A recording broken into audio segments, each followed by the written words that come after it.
mas todo mundo que gosta de cavernas tem um carinho especial por Iraquara, porque afinal de contas, os lugares com maior concentração de cavernas do mundo, né? É um mundo realmente expressivo, não é qualquer caverna, são cavernas muito interessantes, né? E não é à toa que tanta gente vem de diversos lugares do mundo para estudar essas cavernas.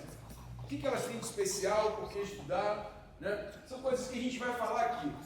Eu quero agradecer imensamente ao Tom pelo convite, né? Parabenizar pela iniciativa. Eu sou professor da Universidade Federal da Bahia. O Tom fez o mestrado dele na Universidade de São Paulo, orientado pelo Ivo, que também foi meu orientador de mestrado, né? Quando ele me fez esse convite, eu prontamente aceitei, que falei, poxa, com certeza, né? Eu acho que o papel nosso, quando pessoas da universidade, é justamente ir conversar com as pessoas que querem, que têm interesse, e sair de sua casa domingo à noite para estar aqui para a gente conversar. Acho que isso é uma coisa assim, realmente muito importante, muito legal, e é um papel bem necessário da gente. Então, o Tom me pediu para vir aqui, dentro dessa programação do projeto de mestrado dele, que tinha essa atividade final de falar para as pessoas daqui de Iraquara sobre o que foi o trabalho dele, trazer alguma informação sobre a gente que estuda essas cavernas daqui, trazer alguma informação. Ele pediu que eu falasse sobre as cavernas do Castro, da Chapada Diamantina como um todo, né? Porque vocês estão aqui em Iraquara, Iraquara é um exemplo de tanto que a Chapada tem sobre cavernas, e elas são diferentes. Vou mostrar por quê, né? Caverna, eu acho que todo mundo aqui sabe o que é: vazio, espaço, dentro da rocha. Castro, talvez não sei se é uma palavra que todos saibam, mas geralmente as cavernas elas estão inseridas em relevos, em um tipo de paisagem, um tipo de relevo específico, que é esse que a gente chama de karst, ou relevo kárstico, que são, na verdade, regiões onde a interação da água com a rocha acaba abrindo esses vazios, que são as cavernas, né? Então a Chapada tem diversos cenários diferentes, pelo menos 4, que eu vou falar aqui, de locais com ocorrências de cavernas e de terrenos cársticos. Tudo que eu vou falar aqui, na verdade, antes de mais nada, eu procurei sintetizar aí nesses 13 tópicos, né? Primeiro, uma pequena abertura, a gente vai falar também o porquê é importante estudar a caverna e o kárstico, o que isso traz para a gente, falar um pouco sobre características gerais das cavernas e cársticos no estado da Bahia, de uma forma bem genérica mesmo, né? E aí sim falar sobre a Chapada Diamantina e esses terrenos, cada um deles, suas especificidades. Também gostaria de dizer que, antes de mais nada, esse trabalho, essa informação que eu trago aqui, ela é resultado do trabalho de uma equipe, né? São pessoas que vêm trabalhando comigo pelo menos há 3 ou 4 anos, né? O Carlos e a Tarsila, eles são geólogos, formados lá na UFBA também, fizeram mestrado também lá na UFBA, né? O Léo e o Fabiano são estudantes de graduação lá em geologia, eles também trabalharam dentro dessa equipe aí para reunir esse conjunto de informações que eu estou trazendo aqui hoje para vocês, e o Rafael, que se formou em São Paulo e veio para a Bahia justamente estudar as cavernas aqui da Bahia, está fazendo mestrado, quer dizer, atualmente está fazendo doutorado lá com a gente. Então, na verdade, tudo isso que eu vou falar aqui são informações resultantes do trabalho dessa equipe, foram essas pessoas que, juntamente comigo, conseguiram reunir essas informações, né? A gente vem fazendo, ao longo de 2 anos, um projeto que se chamava justamente Caracterização e Regionalização dos Terrenos Cársticos e Rochas Carbonáticas do estado da Bahia, e a gente já tem um conjunto de coisas prontas, né? Uma delas é esse livro aqui, sobre cavernas e cársticos, que foi uma iniciativa que a gente fez, de fazer um livro para as pessoas enfim, que às vezes têm curiosidade, querem saber um pouco mais sobre o assunto, querem conhecer um pouco mais. Então ele é um livro que a gente chama um livro de divulgação científica. Ele traz informações que, a rigor, qualquer pessoa, não importa se é especialista ou não, ela tem capacidade de entender, né? Esse outro é um artigo que a gente fez que trata justamente das oportunidades que as cavernas podem trazer em termos de economia, situações de fragilidade que precisam ser resolvidas, né? Isso também é um artigo que está aí disponível. Esses códigos QR Code aí estão ativos, quem quiser já pegar aí, já dá para ter acesso a esse trabalho. Isso é um trabalho que logo mais deve sair, que é um atlas que a gente fez sobre todos os terrenos com cársticos de cavernas no estado da Bahia. Esse, infelizmente, ainda não está disponível, mas já está pronto e logo mais eu acho que isso vai estar ao alcance de todos, né? Então, quem quiser, essas são algumas referências assim, de muito do que eu vou falar aqui, onde você pode encontrar muitas dessas informações, estão completamente disponíveis. Eu vi que tem aqui colegas professores muito contente, sempre bom falar com os colegas, né? Então, esse é um livro que, inclusive, pode ajudar muito como material didático para o pessoal nas escolas. Quem tiver curiosidade pode aproveitar isso como material de ensino. Bom, então, para começo de conversa, por que estudar a caverna? O que traz essa gente de tanto lugar do mundo para vir em Iraquara conhecer e estudar as cavernas? Eu sou suspeito porque eu estudo cavernas já desde 1995, comecei lá com o Ivo, que foi meu orientador, quando eu era estudante de geologia, né? E estou até hoje aí envolvido com essa questão, né? E por que a gente estuda cavernas? Né? Antes de mais nada, isso aqui é uma foto daqui, da Lapa do Sol, né? As cavernas, os paredões rochosos e terrenos cársticos, eles abrigam muitos dos principais registros e achados arqueológicos que contam as histórias dos nossos antepassados. Boa parte das informações arqueológicas, a maioria delas, né, coisas importantes, informações importantes sobre a evolução das nossas sociedades, foram encontradas em entradas de cavernas ou nessas pinturas em paredões rochosos ou até pinturas no interior de cavernas. Então já tem, antes de mais nada, um interesse arqueológico, conhecer a nossa história enquanto humanidade, né? Além disso, as cavernas abrigam uma fauna específica que vive ali dentro, que desenvolveu condições específicas de vida. Então, elas são importantes para estudar essas formas de vida que se adaptam a esse ambiente, num espaço de tempo, às vezes, relativamente curto, e elas nos ajudam a entender e estudar esses animais que vivem nesses ambientes, nos ajudam a entender muito sobre a biologia evolutiva, sobre a evolução da vida, né? Então, além da importância arqueológica, tem também a importância para o estudo da biologia evolutiva, né? Além disso, os depósitos sedimentares no interior das cavernas, às vezes estalactites, às vezes bancos de areia, de argila, estalagmites principalmente, abrigam informações sobre o passado paleomilitar, os paleoclimas da Terra. A gente fala hoje de mudanças climáticas, o que será do futuro, né? Mas se a gente olhar para o passado, a gente vai entender no passado recente muitas mudanças, transformações no clima da Terra a partir, às vezes, de pequenos fragmentos de atmosfera que ficam aprisionados no interior de estalagmites que estão lá dentro das cavernas. Então ela é um repositório de informações paleoambientais. Diga-se de passagem, aqui em Iraquara houve já estudos feitos por equipes lá da USP também nesse sentido e que chegaram a conclusões muito interessantes sobre essas questões do passado recente do nosso planeta, né? Uma outra coisa que hoje vem descortinando, inclusive muito dinheiro para estudo em cavernas, é que os principais reservatórios de hidrocarbonetos, petróleo e gás, os maiores e principais, estão dentro de cavidades, cavernas, que estão embaixo. Então, por estudos de analogia, estudos de análogos, né? Como é que se formou esse reservatório? Você vai estudar como se formou uma caverna, você vai entender como se forma um reservatório e como você pode ter acesso a esse gás, a esse petróleo que está lá embaixo, né? Então, o estudo das cavernas nos permite também conhecer mais sobre as reservas de hidrocarbonetos que tem em vários lugares do mundo, como é o caso, inclusive, do pré-sal aqui no Brasil, né? Muito recurso vem sendo investido para estudos em cavernas, justamente para entender a evolução dos reservatórios e do petróleo que a gente tem armazenado no pré-sal, né? Então tem uma importância também econômica, né?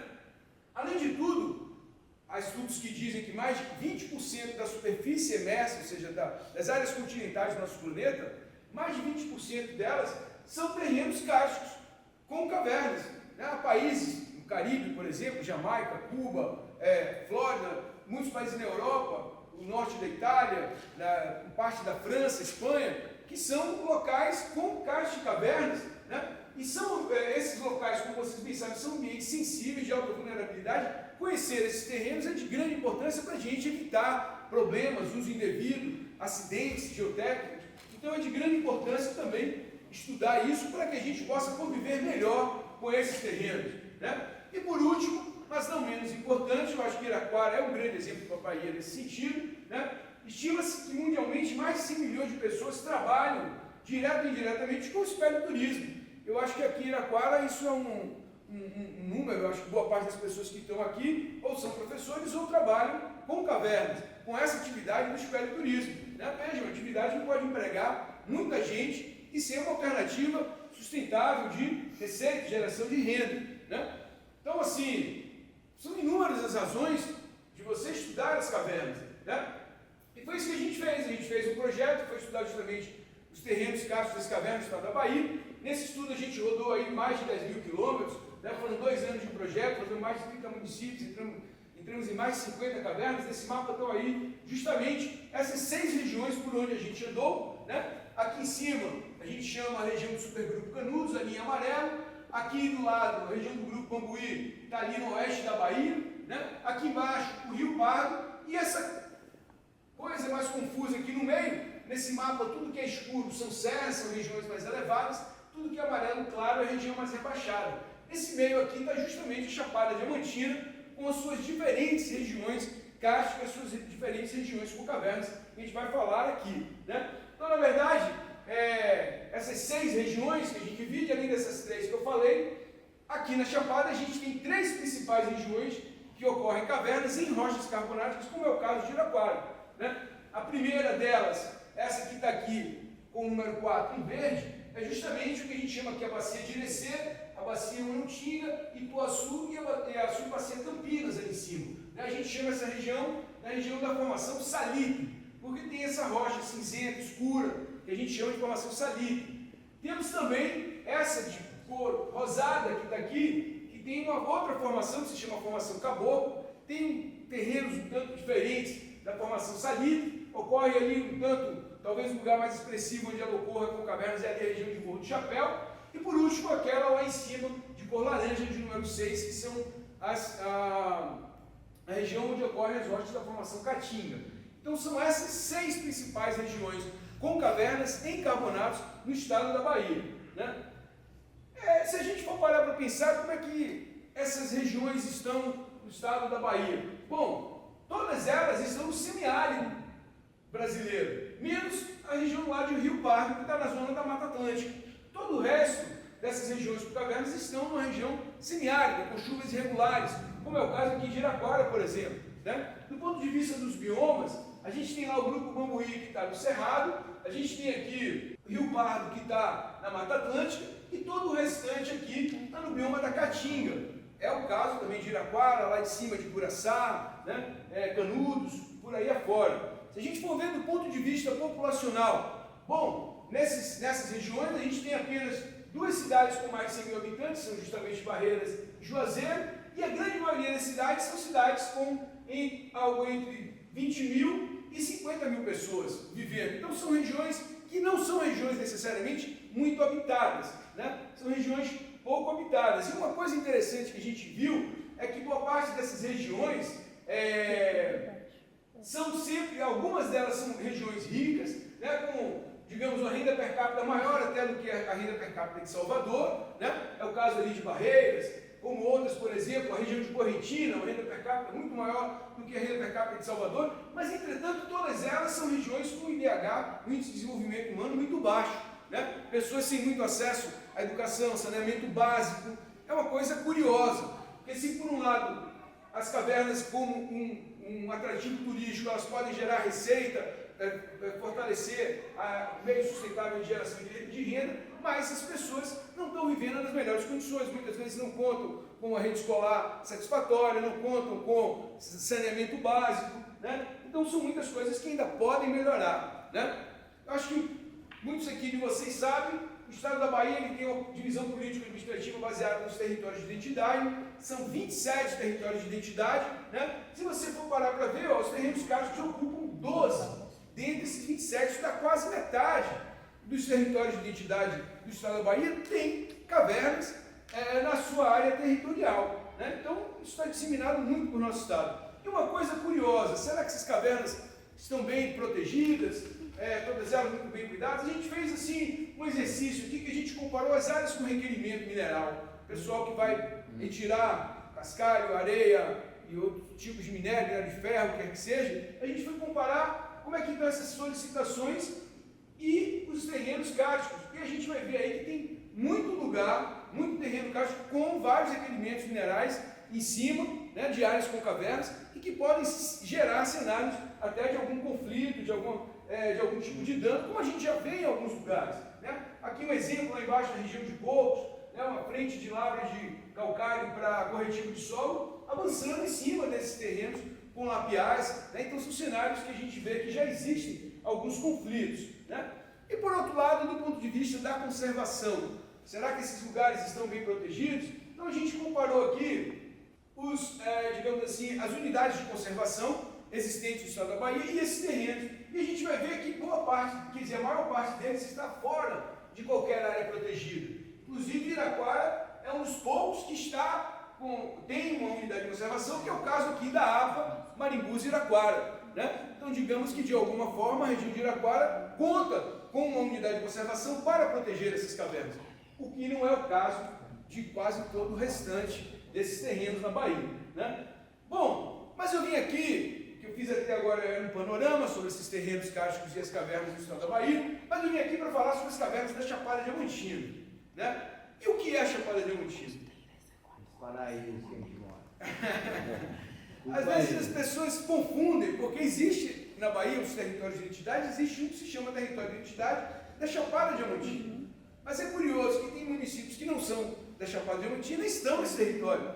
E municípios vários que são Chapada Diamantina, mas estão fora desse território de identidade. É uma coisa, até um fato curioso. Então, para que a gente não tenha dúvida e todos falemos a mesma coisa, a Chapada Diamantina, na verdade, ela é a extremidade norte dessa grande cadeia de montanhas com mais de 1.200 quilômetros de extensão, que começa lá em Belo Horizonte, né, perto de Belo Horizonte, no estado de Minas Gerais, e se estende aqui até o norte da Bahia, ali na Serra do Estreito. Essa é chamada Cordilheira dos Pinhaços. É uma região montanhosa, né, uma estrutura de relevo muito proeminente, de relevos serranos e montanhosos que tem no estado da Bahia, e que é sustentado por rochas formadas há mais de 1 milhão de anos atrás, um momento da história da Terra que se chamava Proterozoico, né, quando não existia ainda a vida dispersa, a vida multicelular, tal como conhecemos hoje, né, não existiam plantas, era um mundo muito diferente. Então, nessa época se formou esse conjunto de rochas que depois sofreram outros processos geológicos e eles estão hoje sustentando uma cadeia de montanhas que tem mais de 1.200 quilômetros no território brasileiro, e a ponta norte dessa cadeia de montanhas tem esse lado aqui, esse conjunto aqui do lado que a gente chama de Chapada Diamantina. Então é uma região com relevos serranos, de planaltos, ou terrenos cársticos também, todos eles sustentados por rochas formadas há mais de 1 milhão de anos atrás, né? Resumidamente, a gente chama de Chapada Diamantina, então, essa região, e mais ou menos 65 mil quilômetros quadrados de extensão, que é diferente, como eu falei, daquilo que é conhecido como território de identidade da Chapada Diamantina, que é aquele ali do lado. São territórios diferentes, né? O que eu vou falar aqui hoje, o que a gente vai conversar é sobre essa Chapada Diamantina e não aquela do território de identidade. Então, na verdade, se a gente for olhar em detalhe, né, a Chapada, eu falei que ela é sustentada por rochas com mais de 1 bilhão de anos de idade, mas elas não são todas iguais. Tem coisas muito diferentes, né? A gente tem aqui, nessa região da Chapada Diamantina, essas rochas de cor azul escura, que são justamente essas que a gente encontra aqui em Iraquara, a formação salito, esses calcários cinzentos, muitas vezes escuros, que a gente olha, pensa que ele é todo maciço, não consegue ver muito bem as coisas lá dentro dele, né? E que são rochas que se formaram no fundo de um mar que existiu aqui há cerca de 600 milhões de anos atrás, né? Então a gente tem aqui a formação salite, né? Que se estende desde Ituaçu e vai até lá em cima em Campo Formoso. Então essa é a região onde ocorrem cavernas associadas às rochas da formação salite. A gente tem essa outra região azul clara, que está aqui em cima, ó, que vai pegar ali a região de Orolândia, vai pegar um pedaço de Barra do Mendes do lado de cá, e que é a região de uma rocha carbonática que a gente chama formação Caatinga. Eu tenho certeza que dessas pessoas que aqui estão, alguém tem em sua casa uma pia no banheiro, um piso do chão da casa que é feito com aquele mármore bege Bahia, né? O mármore bege Bahia é a formação Caatinga, extremamente extraído lá na região de Orolândia. É uma rocha calcária muito mais recente, formada há menos de 60 milhões de anos atrás, e ela foi formada justamente pelo desmantelamento, pelo intemperismo, pela transformação dessas rochas mais antigas da formação salite, né? Então Então a gente tem na Chapada a formação Caatinga, a formação Salitre e uma de uma ocorrência mais restrita, que é esse azul claro aqui, que é o que a gente chama de formação Caboclo. A formação Caboclo, ela ocorre muito nesses topos de serra, como eu já disse antes, principalmente ali na região de Morro do Chapéu, mas ocorre do lado de cá também, Barra do Mendes, né? E é também um calcário marinho, só que esse é mais antigo do que esse daqui de Iraquara. É um mar de mais de 1,5 bilhões de anos atrás. Era um mar mais antigo, mais primitivo. Como eu vou dizer mais adiante, são rochas que sofreram intensas transformações que fazem ele ser muito diferente dessas daqui, né? E na Chapada existe uma particularidade, porque a gente não tem na Chapada somente rochas cavernas em rochas carbonáticas. A gente tem cavernas também nas rochas que estão aqui, nessa formação tombador, que são arenitos, uma coisa que não é muito comum, cavernas desse tipo de rocha, e são aqueles arenitos que estão lá no alto do Painácio, do Morrão, né? Lá no Vale do Pati. Por incrível que pareça, em muitos lugares você não encontra cavernas desse tipo de rocha, mas aqui na Chapada você encontra. E todas essas bolinhas aí parecendo uma catapora, que vocês estão vendo aí nesse mapa, são justamente ocorrências de cavernas. Então vocês veem que a gente tem também cavernas nessas rochas, desses meta-arenitos, nesses topos de serra, e que isso teve alguma influência na formação desse relevo, né? Então, como eu disse, que a gente vê aqui na Chapada, a gente tem cavernas em diferentes tipos de terreno, eu aí já falei em 4, beleza? E como é que isso está distribuído, digamos assim, do ponto de vista do relevo? Vejam, a gente tem uma região que é como se fosse um planalto, ela é rebaixada em relação às serras, certo? Que estão aqui ao lado, aqui seria a Serra do Sincorá, está passando por aqui, as serras dali da região de Piatã são essas aqui mais escuras, né? E a gente tem essa região que ela é mais plana e rebaixada em relação ao lado, mas ela é como se fosse uma espécie de planalto. De toda essa região aqui que vem de Irecê até Iraquara, a gente tem aqui também um planalto um pouco mais rebaixado, que está ali na região de Itaitê, né? Andaraí, Itaitê, e tem lá também uma região aplanada próximo de Campo Formoso. Essas são onde estão as rochas da formação Salitre. A gente tem esses calcários que ocorrem nessa região serrana, que é o da formação Caboclo, e por último, naquelas regiões bem aplanadas e muito mais rebaixadas lá no calcário Caatinga, na região de Orolândia, né? Então essa é mais ou menos a distribuição desses terrenos cársticos ao longo da Chapada. A gente fez também um trabalho, que também está aí, para quem quiser pegar esse QR Code, ele está ativo, onde a gente fala justamente sobre essas cavernas, como elas estão distribuídas, o que tem de importante, de informação, de valor agregado, de valor patrimonial, nessas cavernas, especificamente da Chapada Diamantina. Então a gente discute sobre informações importantes, conhecimentos importantes, que já foram gerados em muitos desses lugares. Então quem quiser pegar também, está aí a indicação. Aí eu trouxe aqui para vocês agora, eu falei de 4 formações, né? Caboclo, Caatinga, Salitre e a Tombador. A Tombador não está aqui porque eu vou reservar, como é um caso à parte, uma coisa diferente, eu vou deixar para o final e a gente vai falar sobre ela. Mas olha, eu falei da Caboclo, que é a mais antiga. Olha a diferença dela para as rochas da formação Salitre.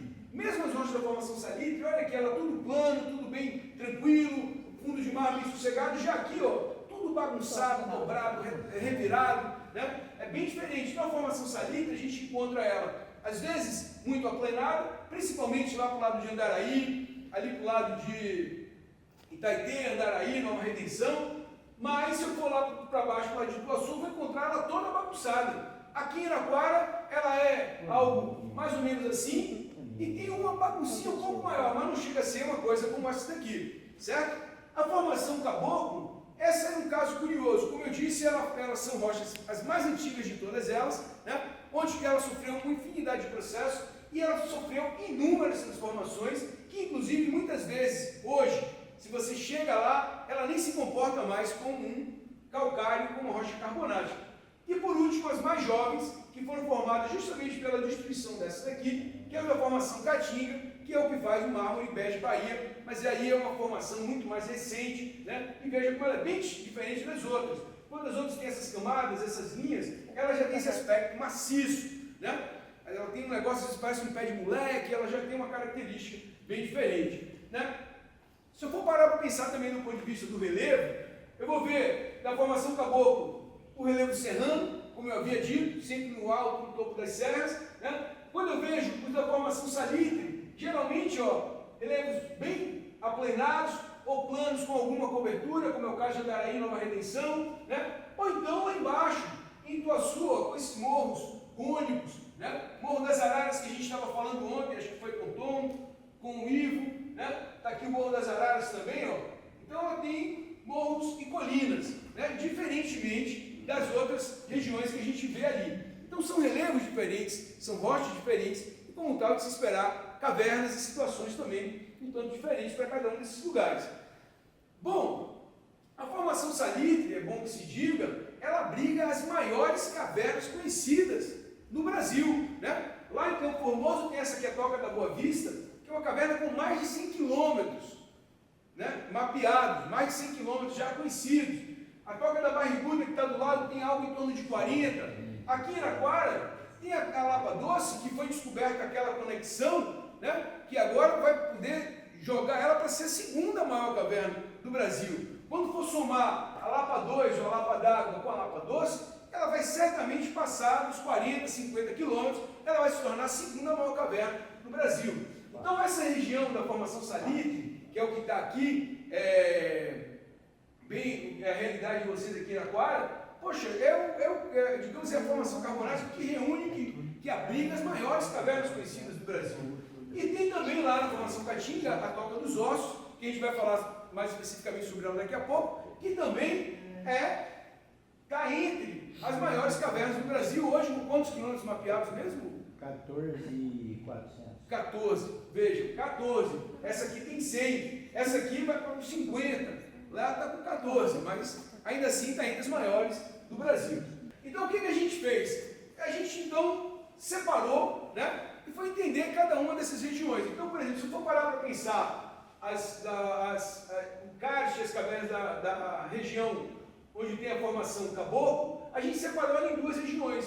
Está esse lado de cá, onde está o lado de Morro do Chapéu, onde tem a Gruta do Cristal, onde a gente tem de fato um terreno kárstico mais bem desenvolvido, com cavidades maiores, né? Ao contrário do que a gente vê do lado de cá, como eu vou mostrar para vocês aqui, né? Antes de mais nada, depois eu volto para essa, vejam, enquanto que do lado de Barra do Mendes a gente tem um relevo muito acidentado, a gente tem cavernas dessa natureza, olha isso, sempre nas escarpas, cavernas difíceis de serem acessadas, são cavernas de pequenas dimensões, que parecem ser alguns pequenos salões de abatimento, enquanto que do outro lado, do lado de Morro do Chapéu, a gente tem cavernas gigantescas, como é o caso da Gruta do Cristal, né? E que o colapso, o abatimento do teto dessas cavernas vem abrindo dolinas gigantescas, como é o caso do buraco da Velha Duda, me fugiu agora o nome de uma outra. O buraco do Posidônio, o buraco da Velha Duda, né? São buracos que começam pequenininho e ao longo de 10 anos eles vão se tornando buracos desse tamanho aí, justamente pelo abatimento, pelo colapso do teto dessas cavernas, né? Então veja, como eu tinha falado aqui, né? A gente dividiu ela em duas regiões, esse lado de lá com grandes cavernas de relevo serrano, e esse lado de cá com pequenas caverninhas e cavernas muito inacessíveis, do lado ali de Barra do Mendes, né? E como é a cara dessa rocha? A gente também está com um projeto, a gente está estudando, fazendo a caracterização química, mineralógica, de todas essas rochas e conhecendo, inclusive, qual foi o passado, quais foram as condições ambientais de quando elas se formaram, né? E o que a gente viu? Bom, essas rochas da formação caboclo são as mais antigas dentre de todos os carbonatos. Se você olhar, isso aqui é uma lâmina, a gente pega uma amostra dessa rocha, cola no vidro e passa lá, vai desbastando, faz uma camadinha muito fina e joga no microscópio, com uma luz que passa sobre ela, a gente vai conseguir conhecer as características dos minerais. E aqui você já vê esses veiozinhos, avermelhados, outros brancos. O que aconteceu? Essa rocha, depois de formada, ela sofreu metamorfismo, né, por conta de uma série de esforços, de tensões, que elas foram submetidas há cerca de 540 milhões de anos atrás, e que muitos fluidos passaram por ali e modificaram as características originais dessa rocha. Elas foram depositadas por micro-organismos muito pequenininhos, micro-organismos unicelulares chamados estromatóides, que depositaram no fundo de mares como carbonatos, mas hoje em dia muitas delas já nem são mais carbonatos, elas tomaram um banho de fluidos durante esse processo de metamorfismo, que viraram uma rocha com alto teor de sílica e quase mais nada de carbonato, mas mesmo assim formaram grandes cavernas, né? Então, quando a gente for olhar, inclusive, a mineralogia, algumas dessas amostras, a gente vê, essa aqui, por exemplo, tem dolomite, 84%, mas ela também tem plagioclasos, ela tem quartzo, ela tem outros minerais muito diferentes e pouco esperados de serem encontrados nesse tipo de rocha, né? Então, isso é mais ou menos as características da gruta, ou da região da formação Caboclo. Aí eu vou falar agora das rochas da formação Salitre, que é o caso aqui de Iraquara, que está aqui embaixo desse mapa. E aí a gente vai pensar como é que a gente vai dividir isso, organizar as diferenças entre elas, essas regiões. Caramba, eu vou dizer para vocês que isso deu um trabalho danado, porque é uma região muito mais complexa do que todas as demais que a gente tem por aí, né? Eu não vou ter como ficar aqui falando de uma por uma, não vamos ter tempo para isso, a conversa para muito tempo, mas a grosso modo, o que a gente observa aqui nessa região da Bacia de Irecê, se a gente sai de Central, Brejões e vem cá para Iraquara, a gente vai ver que aqui pelo meio, a gente passa ali por Irecê, é uma região que tem aquele barrão vermelho, né? Ele faz meio que uma barriga grande assim, ó, ele sai lá de Central, faz uma barriga grande assim, lá em Barro Alto, a gente tem lá a porção mais elevada dele e depois vai descer direto suave até Iraquara.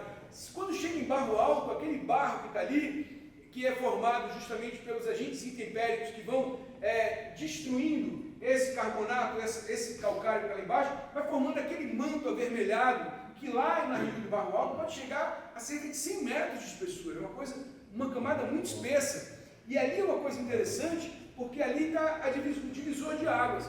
Para norte de Barro Alto, todas as águas vão para o Rio Verde e Jacaré, para baixo com o cabo do Rio Santo Antônio, bacia do Rio Paraguaçu, né? Então a gente tem essa divisão que passa mais ou menos por aqui, ó, Barro Alto para baixo, né? Aqui é a região de Barro Alto, Souto Soares, né? Toda essa região de Souto Soares, e aqui até chegar à região de Iraquara, onde a gente tem uma situação muito peculiar e muito interessante, porque do lado aqui, ó, passam serras com uma litologia muito diferente. Então todos os rios que saem dessas serras e entram nessa rocha calcária, nessa rocha carbonática, eles vêm com muita agressividade e eles conseguem dissolver bastante esses carbonatos que estão aqui, por isso está todo ele furado, parecendo esse queijo suíço que a gente vê aqui em Iraquara. Mas se eu for mais para cima, lá para o lado de Irecê, eu já não vou ver isso. Veja como a densidade de bolinhas vermelhas aqui é muito maior do que lá em cima, porque lá a gente tem essa capa vermelha, esse solo, esse barro vermelho, que também tem aqui, mas que lá para cima ele é muito mais espesso.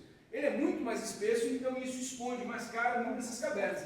A não ser na borda, ó, Central, de novo, aumenta a densidade. Brejões, de novo, aumenta a densidade, que está justamente na região de borda dessa bacia carbonática, desse antigo mar, né? Então a gente tem uma situação um tanto diferente, né? Então a gente separou isso com base nessas características em praticamente em 10 regiões. Ituaçu está lá sozinho, isolado, é uma delas, né? A região da Bacia Urutinga, ela por outro lado, ela é muito homogênea, porque lá também tem essa capa, essa cobertura, não tão espessa como lá em Barro Alto, né? Mas ela tem, a gente tem também essa capa. A rocha não é tão dobrada quanto está aqui, mas também não é menos dobrada do que está aqui, então ela tem um outro conjunto de características peculiares e diferentes também daquilo que está lá em cima na região de Campo Formoso, onde a gente tem aquela que é a caverna maior conhecida no Brasil.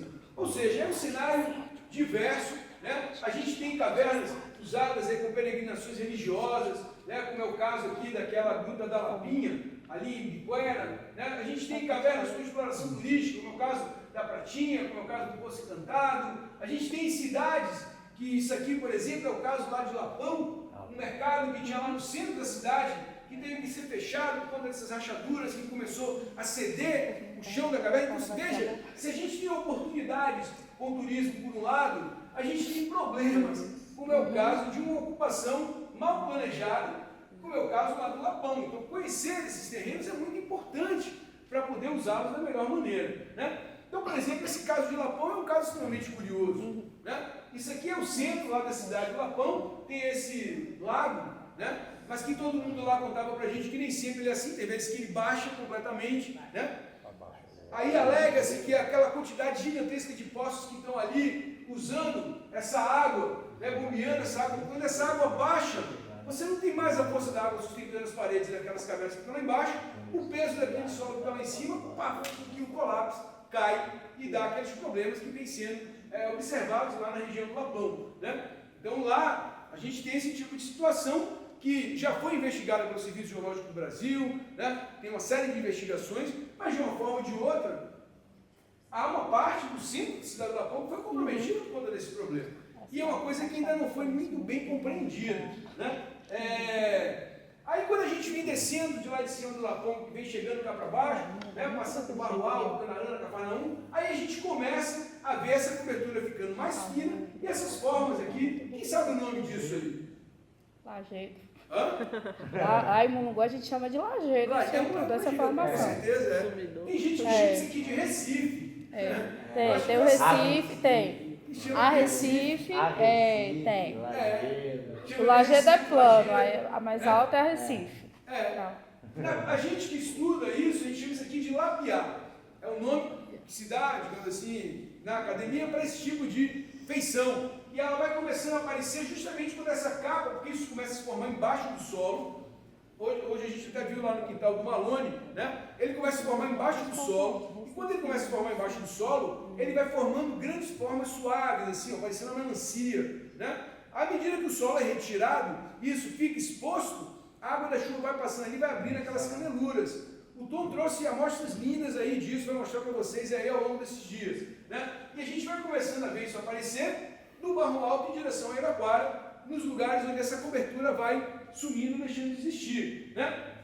Até que a gente chega cá na porção sul, né? Na Iraquara, cercada por essa serra, está lá chapada, com os areniscos lá em cima, os rios descem dessas serras com muita agressividade e saem, penetram nessa camada de solo avermelhado e saem perfurando essa rocha hoje. Mas no passado trabalharam muito mais, porque aqui, estudos que foram feitos aqui já comprovaram que você teve aqui no passado climas muito mais úmidos, um clima de Mata Atlântica, uma floresta como uma floresta amazônica, por aqui, então chovia-se muito mais, você tinha um volume de água muito maior, né, e uma água muito mais agressiva que abriram essas cavernas lá há alguns milhões, alguns milhares de anos atrás, certo? E aí a gente tem lugares como a Pratinha, por exemplo, que acredito eu é talvez o maior polo de espeleoturismo do Brasil, né? O tanto de gente que vem para as cavernas aqui, e principalmente lá para a Pratinha, fazem um mergulho, tem a Gruta Azul que está aí do lado, que também, enfim, tem a flutuação, tem uma série de coisas. Aquele é um complexo, digamos assim, espelho-aquoso, porque são cavernas com esses lagos aí dentro, né? E quando a gente anda, como a gente estava andando hoje na Torrinha, isso que a gente vê aqui, ó, esse lagão que está aqui, deviam existir lagões como esse dentro da caverna da Torrinha, da Lapa Doce, né? Que formavam isso que está sendo, que a gente vê hoje formando, que a gente vê ativo aqui na Pratinha, no passado devia ter, né? Como o Poço do Lima, que tem lá, né? Só que ele, imagina aqui cheio até o teto, né? Aquelas cavernas tudo muito cheias d'água, né? Então isso aqui que a gente é interessante olhar para a Pratinha, porque a gente é como olhar o que foi o passado de muitas dessas cavernas que a gente tem por aqui, né? Então a Pratinha é um exemplo de dessas coisas mais antigas. A gente tem coisas extremamente curiosas e raras, como é o caso das agulhas de egipsito. Olha o tamanho disso daqui, isso dá praticamente 40, 50 centímetros, né? Espeleotemas extremamente interessantes, curiosos e que só tem aqui. E como é que formou isso? Quem sabe? Eduardo está aí, ó. Como é que se formou isso? Né? Quando esse lago que estava lá dentro, ele estava lá uma água parada, decantou um monte de argila no fundo dele. E esse nível da água foi baixando, secou o lago. E a argila continuou molhada. Só que ela foi perdendo essa água ao longo do tempo. Os milhares, centenas, milhares de anos, ela foi perdendo essa água. Essa água vai ser como se fosse um suor, né? A gente fala aí por exudação. E essa exudação vai cristalizando, então, essas águas eram ricas em sulfato e o cálcio, o carbonato de cálcio das paredes da própria gruta, e vão formando, então, esses espeleotemas extremamente peculiares e característicos e que você só encontra aqui, né? E nesse tamanho, inclusive, somente na Torrinha. Já vi agulhas como essa em outras cavernas, até lá na região de Itaité, mas são agulhinhas no máximo desse tamanho. Nada como isso daí, né? Como essas coisas que são extremamente peculiares. Então a Torrinha também é outra dessas cavidades que são fortes do espeleoturismo aqui da região, né? E não só aqui da região, mas eu tenho certeza que a gente na Bahia não tem uma atividade tão pujante do espeleoturismo como a gente vê aqui. Não há, né? Eu até diria que há um turismo religioso, como há em Bom Jesus da Lapa, como há em Ituaçu, mas do espeleoturismo, a pessoa que sai de casa para ficar vendo mineral, ficar vendo o Poço do Lima, ficar vendo entrar, flutuação na platina, ela vem exclusivamente para isso. Então, a gente na Bahia não tem nada parecido, né? Então, isso tem a sua importância, isso é uma atividade econômica importante, que gera receita para o município e dá emprego para muita gente. Isso é algo importante e precisamos conhecer mais. E aqui, a Lapa Doce, né? Por exemplo, também o complexo da Lapa Doce, que tem também suas diversas particularidades, né? E que está aí na campanha para ser a segunda maior caverna do Brasil, desde que se tenha esse mapa e essa conexão que já foi provada, seja documentada e oficializada, né? Está aí para se tornar, então, para se tornar a segunda maior caverna do Brasil, com mais de 50 quilômetros de extensão, né? Talvez uma das cavernas onde essa atividade turística tenha mais tempo, né? Em atividade, porque do tempo que eu ando aqui, desde 88, né, já havia algum turismo lá. Naquele tempo a pratinha ainda tinha aquele fundo cheio de conchinha, ninguém ia lá para tomar banho, só o povo daqui mesmo, né, uma coisa muito diferente, né, e aqui já tinha atividade, já tinha alguma atividade, inclusive com o Lima já começando a tocar isso um pouco mais adiante. A gente também foi estudar essas rochas, como é que elas são, né, pegamos lá uma pequena amostra dessa região aí que é conhecida como Largo da Lapa Doce, cortamos lá, fizemos uma lâmina e você vê aqui, ó, essas linhas claras e as outras escuras, né? Quando a gente foi estudar isso, primeiro a gente viu que ela é uma rocha com alto teor de cálcio, mais de 50% de cálcio, né? Ela é uma rocha muito rica em calcita, né? E o que é isso daqui? Bom, isso daqui é uma história extremamente interessante. Isso aqui eram esses fundos desses mares de cerca de 600 milhões de anos atrás. Nessa época, não havia vida multicelular no nosso planeta, não existia planta, não existia muriçoca, não existia lagartixa, não existia nada disso. O que existia? Existia um negócio chamado estromatólito, que é uma, digamos, exatamente, é uma bactéria, uma espécie, né, uma cianobactéria, um tipo de bactéria, e essa bactéria, inclusive, ela foi responsável, porque foram os primeiros seres fotossintetizadores, né? Foram os primeiros responsáveis pela oxigenação da nossa atmosfera, né? Antes da existência desse micróbio, vamos chamar assim, a nossa atmosfera era muito diferente e jamais a vida teria chegado onde ela chegou, porque era uma atmosfera redutora, né? E a atividade desses micro-organismos, que são essas pequenas camadinhas, isso aqui na verdade a gente até chama de esteiras criptomicrobianas, ou seja, são pequenos micróbios que viviam nessas esteirinhas aí, ó. Aí ela vinha a camada de areia e cobria, aí ele vai e sai por cima e sai vivendo de novo, e vai fazendo fotossíntese, aumentando o teor de oxigênio na Terra, né? Então essas camadinhas aqui, ó, são justamente essas esteiras criptomicrobianas. Há quem chame de esteiras algais, apesar disso não ser tão correto, porque não é uma alga, é uma cianobactéria, né? E elas que foram então mudando a composição da atmosfera da Terra e se depositando no fundo desse mar gigantesco que cobriu toda essa região, desde aqui até lá em cima, Irecê, como também cobriu toda aquela parte ali de Nova Redenção, Andaraí, e mais um pedacinho lá embaixo de Ituaçu, né? A mesma coisa na Torrinha. Pegamos também uma amostra, né, uma pequena amostra de mão, levamos lá, serramos, fizemos uma lâmina, fomos olhar no microscópio, e o que a gente vê é essa mesma história que eu acabei de contar para a região da Lapa Doce, né? E para boa parte do que a gente vê aqui em Iraquara. Então, essas rochas, elas guardam essa história dos primórdios da vida no nosso planeta. Porque essas formas de vida eram vidas multicelulares, micróbios mesmo, que a gente não vê a olho nu. Quando a gente olha e vai aumentando no microscópio a lente de aumento, a gente vai ver pequenos filamentos, que eram justamente os filamentos indicativos da vida, das atividades desses micro-organismos, né? Uma diferença é que vocês veem aqui que na gruda da Torrinha o teor de cálcio é menor e o calcário ele vai sendo mais dolomítico do que necessariamente calcítico. A gente vai tendo um aumento do teor de magnésio, né? Então há assim algumas pequenas diferenças químicas, mas no aspecto geral da rocha e na história que ela nos conta é a mesma história. Bom, chegando agora então para a formação caatinga, que é aquela mais recente, como eu comentei, a gente tem uma região do lado de cá, Itaguaçu da Bahia, Barra do Mendes, e a região do lado de cá, de Orolândia, que se estende até quase Juazeiro, né? Quando a gente vai do lado de cá, olha, a gente está chegando bem perto do Rio São Francisco, olha a quantidade de rios que tem aqui, e aí a gente vai começando a encontrar nessa região um conjunto de veredas, né? Então a gente tem um nível d'água subaflorante ali, ao contrário do que a gente tem do lado de cá, onde a gente tinha inclusive o Rio Salitre, que depois de algumas represas foram construídas, secou, né? Um rio que era perene, circulava, normal, ali, hoje em dia está seco, e é uma região com sérios problemas de água, ao contrário dessa do lado de cá, né? Então isso já é uma coisa diferente. Um outro cenário diferente, esse lado de cá, a atividade de extração do mármore médio Bahia está todo curso, em pleno curso, né? Então é uma região super aplanada, essa aqui dá para perceber lá embaixo, toda a planinha, né? Completamente chacoalhada por essas atividades do corte do mármore médio Bahia, né?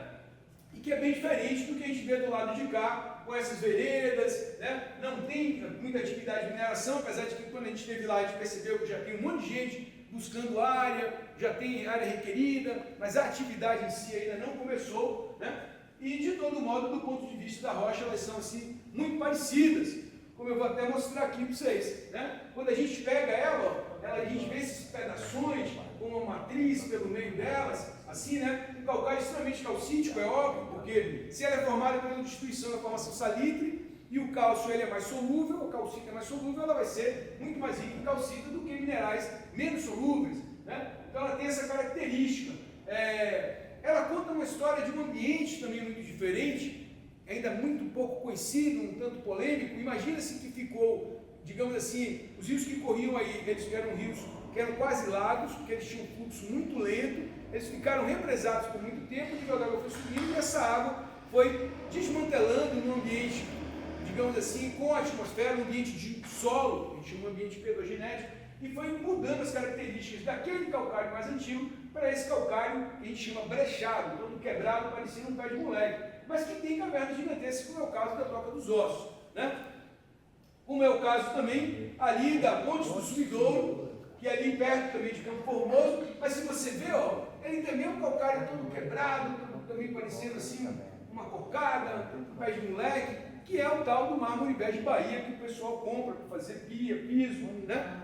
Uma coisa que merece destaque aí nessa região é o trabalho que tem sido feito pelo nosso colega e amigo aí, o Malone, o Admir Malone, justamente no intuito de preservar, de cuidar dessa história importante que também temos ali na região da Toca dos Ossos, né? Ele está lá lutando pela instalação, pela implementação da RPPN, uma reserva particular do patrimônio natural, uma unidade de conservação com o objetivo justamente de preservar essa caverna, que talvez é um dos lugares onde foi resgatado o maior número de fósseis da megafauna, que são aqueles bichos gigantescos que viveram, que chegaram a conviver com nossos antepassados há coisa de 12 mil, 10 mil anos atrás, né? E a quantidade de ossos que foi tirada daí é gigantesca, está lá em Minas Gerais, mas mesmo quem vai lá hoje ainda vê muito osso, não vê os esqueletos inteiros, como eu vi dizer que foram retirados dali, mas encontra mandíbula, encontra pedaço de fêmur,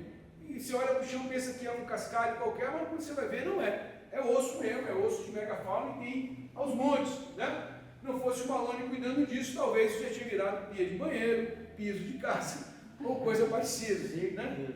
Então é uma coisa importante que está sendo feita lá. Bom, como eu disse que já ia chegar no final, eu falaria desse outro contexto bem diferente, né?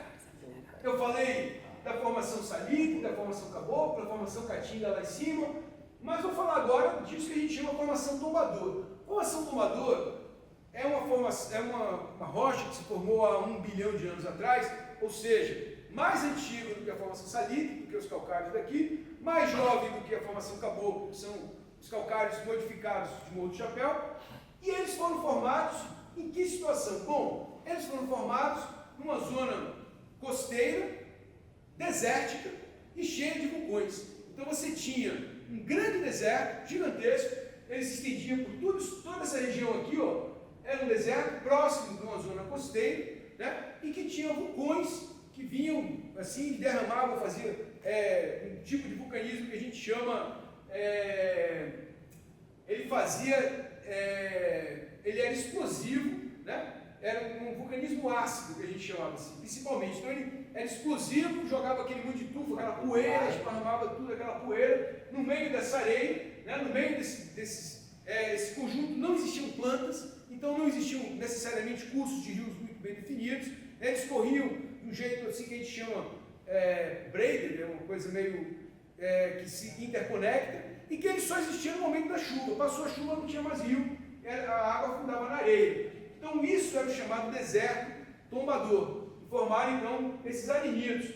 E é uma particularidade bem do Brasil, né? Cavernas nessas litologias, elas são muito bem conhecidas apenas no Brasil e na Venezuela, lá na região dos Tepus. Em outros lugares do mundo elas são bem raras, elas não existem assim aos montes, né? Mas aqui tem, vocês veem aqui, ó, não tem tantas quanto tem em Iraquara, mas tem alguma quantidade. Olha quantas tem em Andaraí, por exemplo, né? Em Ituaçu a gente também encontra algumas, né? Então a gente encontra essas cavernas em metaninitos. Elas também têm espeleotemas, o que mostra que houve dissolução, né? A água que passou por ali dissolveu e reprecipitou. Isso aqui era uma grande estalagmite, ó, que ia ser desse tamanho. Só que a pessoa foi lá, marretou, quebrou ela para fazer um canteirinho na porta de casa. Então o que sobrou hoje está lá um pedaço mais ou menos assim, né? Mas ela tinha estalagmites, estalactites, mas o que a gente mais vê são esses espeleotemas que saem assim às vezes da parede, parecendo um coraloide, um coral, uma coisa assim, né? Então, por exemplo, eu trago aqui o exemplo da Gruta do Castelo, está lá no Vale do Pati, muita gente vai lá, quer conhecer essa gruta, ela tem crostas assim que recobrem os desmoronamentos que estão lá dentro, e a Gruta do Lapão, que está ali pertinho de Lençóis, né? Que talvez, sem sombra de dúvida, é uma das maiores do mundo nesse tipo de rocha. Essa caverna hoje ela tem mais de 1 quilômetro mapeado, cerca de 1,5 quilômetros mais ou menos, né? Coisa que é muito rara nesse tipo de litologia, onde geralmente as cavernas são bem menores. Veja, eu estava falando de caverna de 100 quilômetros, nessas aí são cavernas de 1 quilômetro, 1,5 quilômetros, né? São cavernas bem menores, né?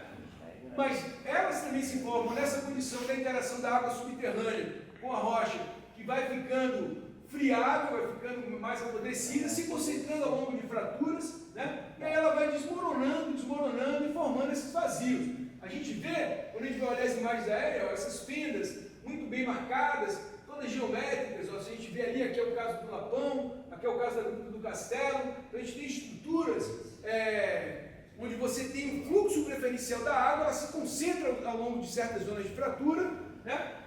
Caminham ao longo desses planos de acamamento, e aí elas vão achando lugares onde a rocha está um pouco mais friável e tal, ela vai conseguindo passar por ali, dissolver e remover mecanicamente, né? Mas, como eu falei, elas são cheias de espeleotemas, sim? Microtravertinos, igual travertinos que a gente vê em rochas carbonáticas, a gente encontra lá também, né? A gente vê, inclusive, essas feições pequenininhas, são canais de iniciação, mas que depois foram fechados por essa crosta escura que precipitou aí, né? A gente vê esses buracos vão ficando um pouco maiores e essas crostas também vão se formando para tudo que é lado. E às vezes coisas muito curiosas, como isso aqui parecendo até uma árvore de Natal, coisas até bem diferentes, esquisitas e bem particulares nesses lugares. Mas, às vezes a gente vê até condutos maiores, ó, e que não foram só formados por abatimento, nada, você vê condutos que tem ali um fluxo mesmo de água, talvez do rio subterrâneo, que correu ali dentro, né? Interessante ver é que às vezes eles, quando a gente olha, isso aqui é como o geólogo vê esse monte de pedra aqui, que para muita gente é pedra. Quando a gente olha, ele vê isso aqui, né? E a gente vai vendo que ao longo dessas estruturas geológicas aqui, ó, você vai tendo zonas de fraqueza onde as cavidades vão começando, vão se abrindo como pequenos canalículos, assim, e elas vão crescendo, né? E depois essas mesmas estruturas ajudam até o desplacamento, a quebra desses blocos, e é um processo de uma evolução um pouco diferente, mas que tem um princípio muito parecido. E no final das contas, o resultado é isso, a caverna consumidora, ressurgência, como é o caso da Gruta do Lapão. E essas grandes estruturas geológicas que estão lá dentro serviram como caminhos por onde essa água vai passando e vai construindo o caminho dela no meio desse pacote rochoso. né?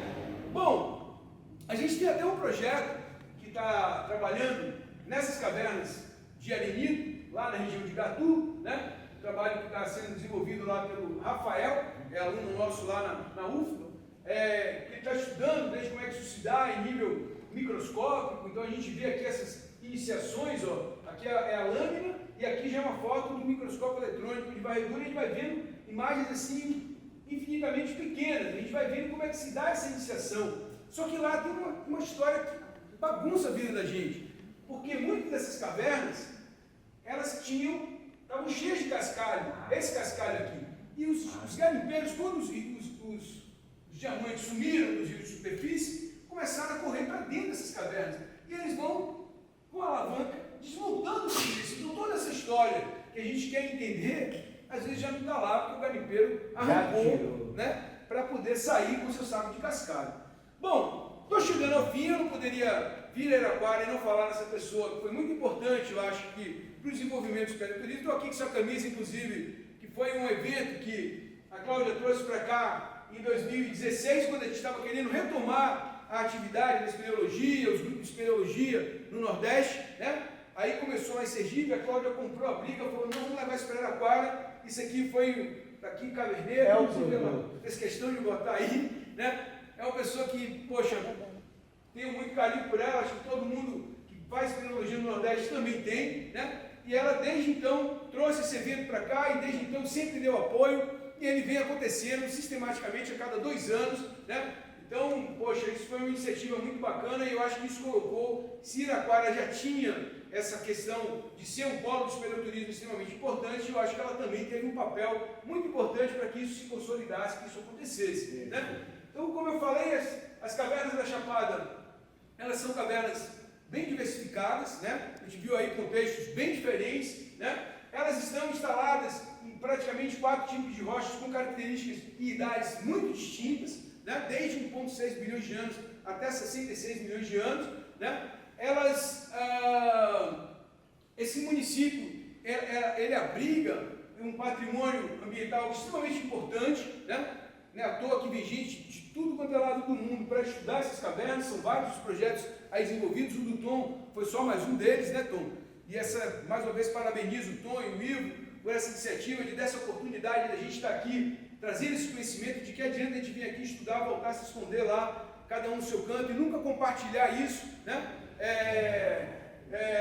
Com as pessoas daqui, né? São milhares de pessoas do mundo inteiro que vêm aqui para conhecer esse patrimônio, né? Essa visitação certamente gera, através da atividade turística, uma oportunidade de emprego e renda para muita gente, né?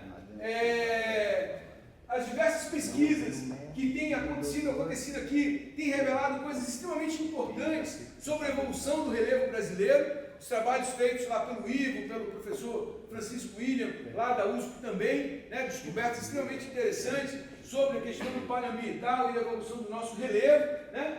Então, essa questão, essa troca de ideias, esse bate-papo, essa devolutiva dessas informações que a gente traz para vocês é extremamente importante, porque isso pode agregar conhecimento e valor à atividade turística. A pessoa vai saindo daqui entendendo como essas cavernas se formaram, tudo de que elas podem contar sobre o passado do nosso planeta, para a gente ter ideia do que fazer melhor para frente, para o futuro, né? E isso pode, inclusive, ampliar essa perspectiva do turismo, não ser só um turismo de vir aqui tomar um banho de rio ou um banho na pratinha, mas é um turismo de conhecimento, um turismo cultural, né? E isso pode ampliar essas perspectivas para o espeleoturismo de um alto valor agregado, né? Não posso também deixar de agradecer esse trabalho todo que a gente vem fazendo, também o próprio trabalho do Tom. É um trabalho que conta com o apoio importante do CECAV, né, que é o Centro de Estudo e Pesquisa das Cavidades Naturais Subterrâneas, vinculado ao ICMBio, né, que tem conseguido recursos para bancar vários desses trabalhos, né.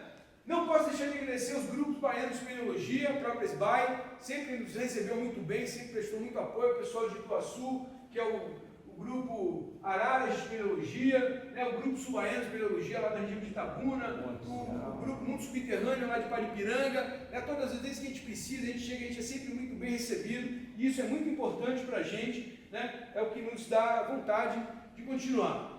É isso, muito obrigado.